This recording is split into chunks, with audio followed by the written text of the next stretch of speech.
My name is Joris, from Mozambique. I was taken from my home long ago, brought across the sea to a place where my name, my freedom, and my life were no longer my own. They called me a slave. They gave me a new name, a new reality, and expected me to accept it. But even though they chained my body, my spirit remained mine. The story I will tell you is about the day I lost my life, but it is not just my story.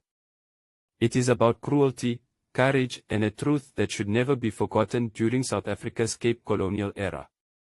It was a hot, unforgiving day on the slopes of Simonsburg, and I was working with other slaves under the watchful eye of the foreman. My hands were blistered, my back sore, but I worked as hard as I could. It was never enough.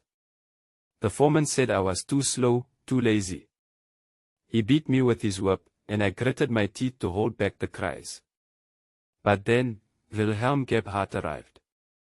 He was a young man, the son of a church minister, but there was no kindness in him. He had power over us, and he liked to show it. When he heard I wasn't working fast enough, he decided the foreman's punishment wasn't enough. "Hold him down," he ordered. My fellow slaves obeyed, though I could see the shame in their eyes. They had no choice. They held me while Wilhelm grabbed branches from a quince tree, their thorns still sharp. He beat me again and again, each strike tearing into my flesh. I felt the world blur, the pain too much to bear. When he finally stopped, I couldn't stand. My body was broken. They dragged me home like a sack of grain, my legs trailing on the ground. But even that wasn't enough for Wilhelm. That night, he forced another slave to keep beating me while he watched. The lashes fell endlessly, and I could do nothing but endure. By morning, I was gone.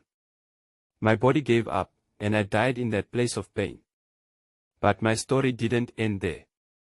One of my fellow slaves, a brave soul, went to the magistrate to tell what happened.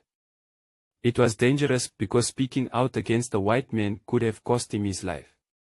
But he told the truth. Wilhelm Gebhardt had beaten me to death. The magistrates didn't ignore it. Wilhelm was put on trial in Cape Town. At 22 years old, he was found guilty of murder. The British rulers wanted to make an example of him, to show that such cruelty would not be tolerated. He was sentenced to death and hanged, a rare punishment for a white man who had killed a slave. Some say it was justice, but I wonder, was it? My life was gone.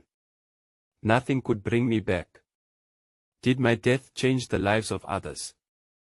Did it stop the whips, the chains, the endless suffering? Or was it just a show, a message to the slave owners, while the rest of us remained in bondage? I was Joris of Mozambique. I was more than a slave. I was a man with dreams, a man who once laughed and loved.